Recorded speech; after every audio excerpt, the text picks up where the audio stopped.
আমাকে ভয় দেখিয়ে কোনো লাভ হবে না।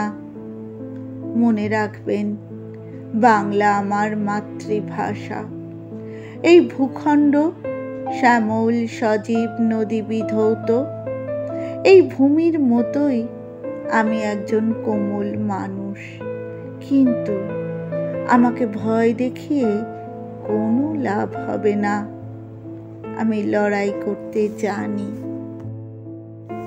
ঘন কৃষ্ণ মেঘের চক্রবুহে যেভাবে ঢুকে পড়ে ইস্পাত রঙের চাঁদ, আর তারপর অভিমন্যুর মতো ভূপতিত না হয়ে বেরিয়ে এসে লাজুক রাধাচূড়া গাছের কপালে পরিয়ে দেয় জ্যোৎস্নার টিপ, আমিও সেভাবেই সভ্যতার সংকটের উড়ন নাভ জাল ছিন্ন করে কিশোরী পৃথিবীর কপালে পরিয়ে দেব ছোট্ট শিউলি ফুলের মতো একখানা টিপ।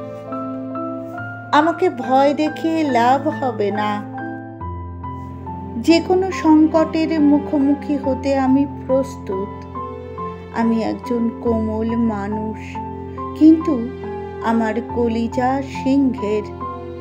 মনে রাখবেন, আমি বাংলা ভাষায় কথা বলি, আর তাই যুদ্ধে আমি ভয় পাই না। আমার শিরস্ত্রাণের নাম গীতবিতান, আমার লৌহ বর্মের নাম গীতবিতান। রণক্লান্ত আমি যে কুম্ভ থেকে আমার পিপাসা মেটাই, তার নাম গীতবিতান। হ্যাঁ, আমার অস্ত্রের নামও গীতবিতান।